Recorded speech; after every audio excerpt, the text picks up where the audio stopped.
friends, it is Jen with Mother Time. Welcome back to my channel. Today I'm going to be sharing some brand new spring craft ideas with you. I cannot wait for you to see these ideas. They turned out so cute. Plus a few of these ideas would be perfect for a craft night. If you like hosting a craft night with family and friends, a few of these ideas would be lots of fun to do then too. So I can't wait to show you these crafts today. So grab yourself a hot cup of coffee or tea, sit back, relax, and let's get to crafting. I'm kicking off today's crafting with an easy barn quilt. I'm using this 10-inch whitewashed square sign from Hobby Lobby. You can find it in their wood section. Now this is another option too. What I love about these two pieces is if you keep it a solid color, if you do the wood one, you could do like a white, I think would be really pretty with that. I'm using this whitewashed one, so the background is already painted. It saves me a step, and I'm gonna do this a solid color, and I love this folk art paint in the color Fern Leaf. It is such a pretty green, so that is the color that I'm gonna paint it. So first I find my center, and then I'm going to start making my lines, and I'm doing 3.5 inches and then 6.5 inches. I'm gonna do it horizontal and then vertical. So I have my lines, and then these 4 squares here, I'm going to draw an X in between to create my quilt design. And if you're interested in making a larger barn quilt like this, I have a full tutorial here on my channel. I will link that video in the video description. I walk you through step by step on how to make it using multiple colors. It is a 24-inch barn quilt, and it is the same method using painter's tape, so you don't need any special equipment. With this one, I'm just again using a solid color. So once I have all of my lines drawn, I just tape it off, and then I apply my paint. I'm going to be doing 3 coats, drying it in between, and I also like to brush away from the painter's tape so I make sure I have some nice crisp lines. You also want to make sure that you press your painter's tape onto the surface really well, and then also press it with your finger to get out any air bubbles. This will help prevent any bleeding once you begin adding the paint. I also like to try to brush away from the painter's tape, so instead of brushing into it, you can see there I'm brushing out of it. So I take my brush and I brush outwards into the project just to help prevent any bleeding. You may get a little bleeding here and there, but you can easily touch that up if you have to. Once the paint is nice and dry, now the most satisfying part, and that is gently tearing away the painter's tape.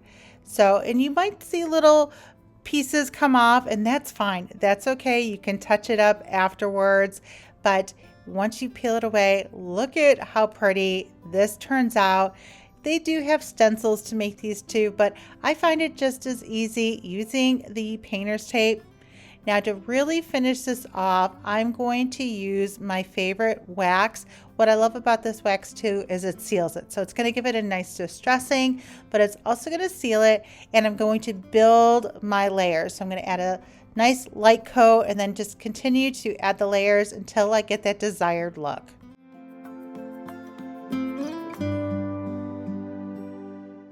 And this is such a fun project. If you are hosting a craft night, you can get these whiteboards, get a bunch of color paints, you can get the painter's tape, and everybody can create their own barn quilt to tuck anywhere in their home. Look at how pretty this is turning out. I also make sure that I get the sides of it as well.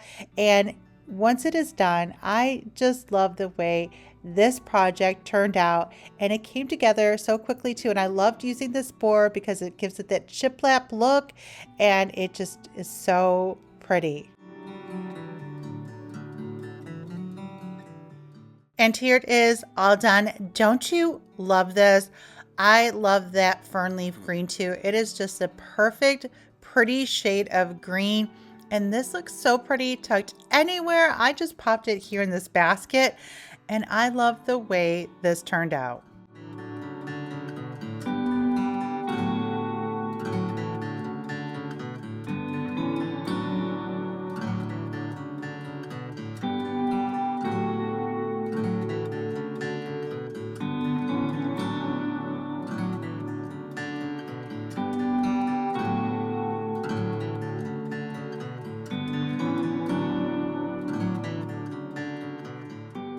next up, I love decorating with birdhouses for spring. They're just so springy. So I see birdhouses often thrifting, but I found this one at Hobby Lobby and I wanted to use this so I could show you a good example if you want to recreate this too, that you can find them at Hobby Lobby.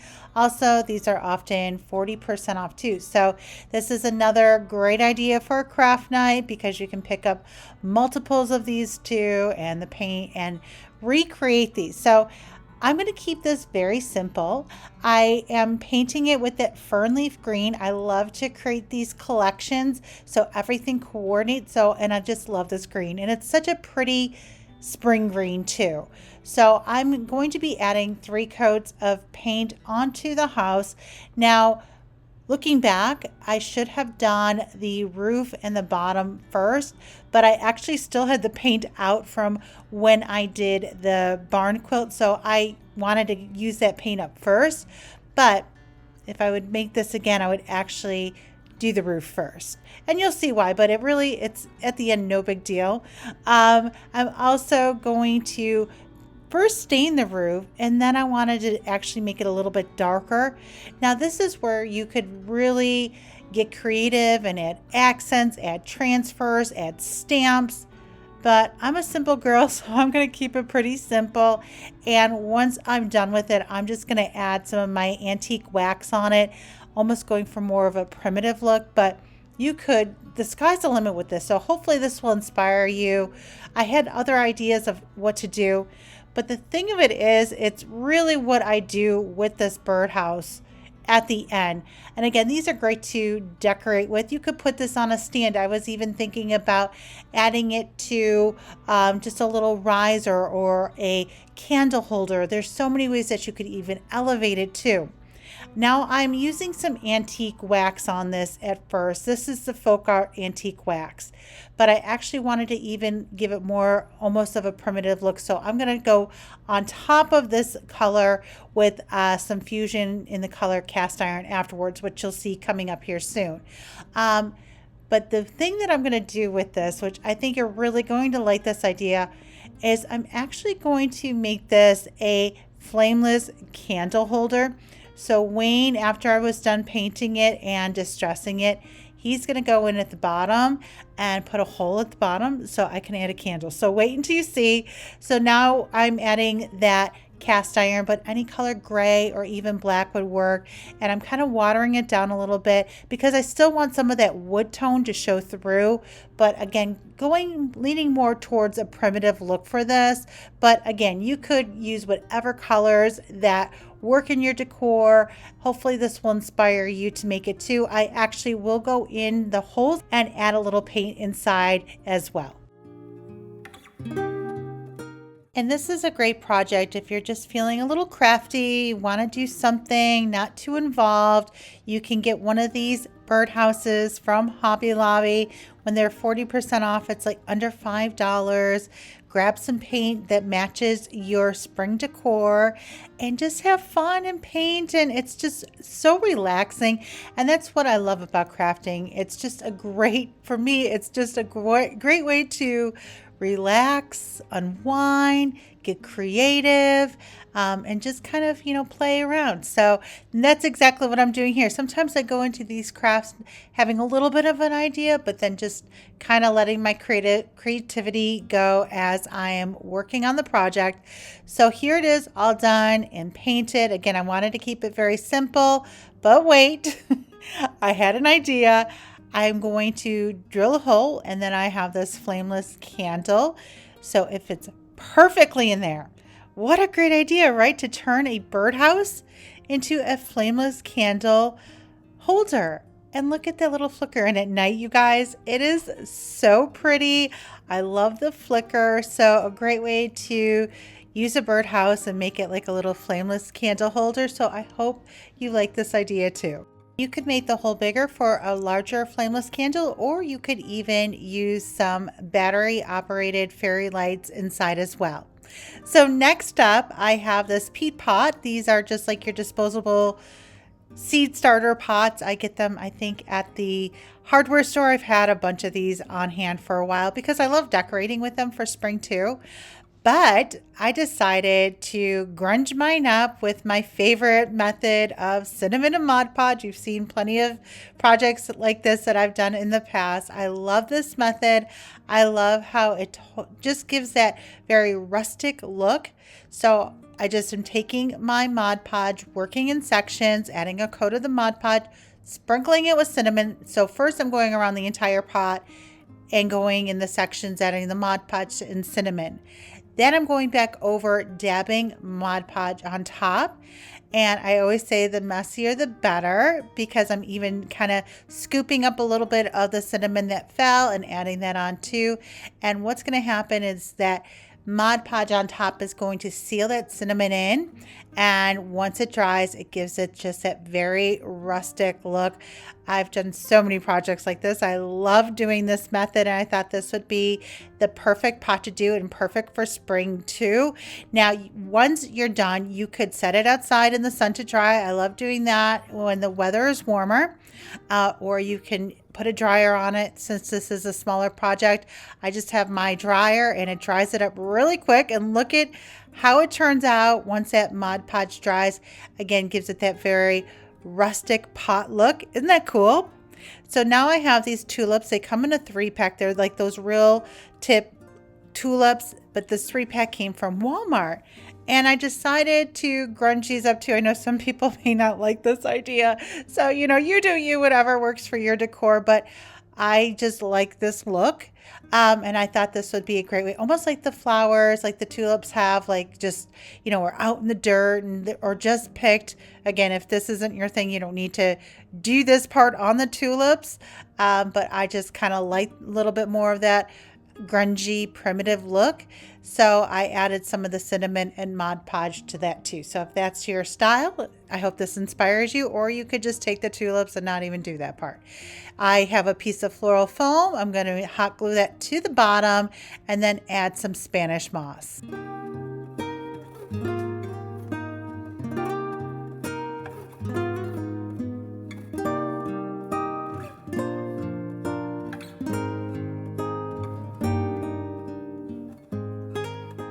And look how pretty this is, whether you use the tulips as is or you grunge them up like I did. So I have this roll of craft paper from Dollar Tree that I love using to make some stamp tags. So I just cut a piece out, cut the corners so it's like a tag. I like to wrinkle it up. And then I'm also going to distress it with some of my antique wax. I add a piece of raffia just to tie it up a little bit too.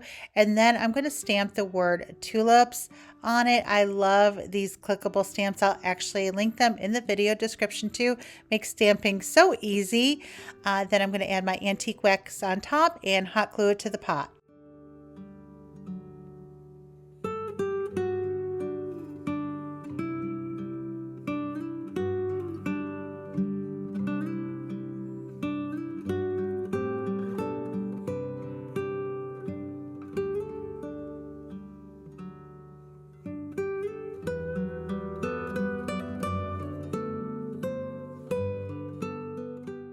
And here it is, all done. A simple and easy craft that is so perfect for spring. I love the way this turned out.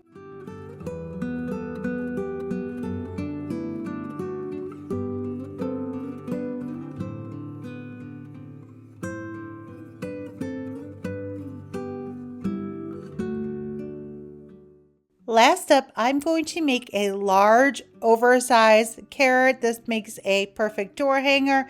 You could set it against the wall, and I'm just using a piece of cardboard. You could use some foam board from Dollar Tree. I love this cutter. This is my box cutter that cuts all of my boxes, and it just makes cutting boxes and foam board so easy. I will actually link it in the video description too, because it is a must-have for all of the Amazon boxes and whatnot. Now I'm going very neutral, and I have a piece of my coffee stain muslin that I'm going to hot glue to the back of this, but you could do whatever color works with your spring and Easter decor. I'm just more of a neutral person, and I love my coffee stain muslin. I'm going to add a little bit of stuffing in the inside just to kind of fill it out a little bit more. And then for the top of my carrot, I'm going to use some dried Annie. And I love dry Annie. It smells so good. You could use whatever kind of greenery you have on hand. I have a bunch of dried Annie that I got from an Etsy shop that I love decorating with and using for crafts. So I have this on hand, but I also thought it would be the perfect topping to my carrot. Once I have it all stuffed, I'm going to hot glue it closed. And then for my bow, I decided to use some raffia. So at first I started with one bow, didn't like it. So I actually kind of took it off and restarted because I was using some raffia that was just in a bag, some leftover raffia, and it just wasn't working out. So I got a fresh bunch, sometimes just getting a nice fresh bunch of the raffia. And then I have a little button and a torn tag that I made again with my craft paper. And I like to crumble it up a little bit. And then I'm going to stamp fresh carrots on there. And I'm also going to antique the tag a little bit with my antique wax, same as before, and hot glue it to my carrot along with the button.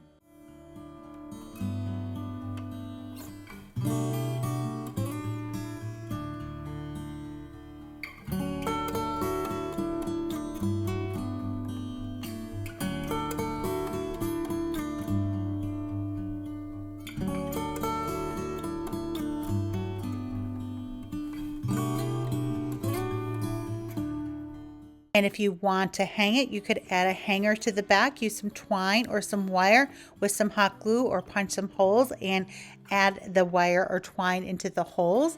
But this is how it turned out. This is such a fun, affordable craft, and is so pretty too.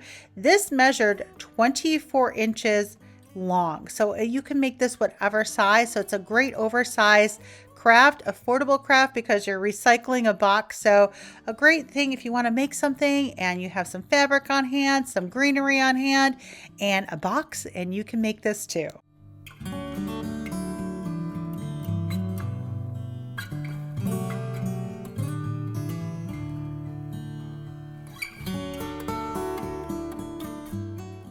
Okay guys, that is all for today's video. I hope you enjoyed it. I hope you got some crafting inspo too. Give this video a big thumbs up if you did, and let me know in the comments which craft was your favorite. I would love to know. Mine would be, if I had to pick one, would probably be the barn quilt. I just love making those. I've made several of them.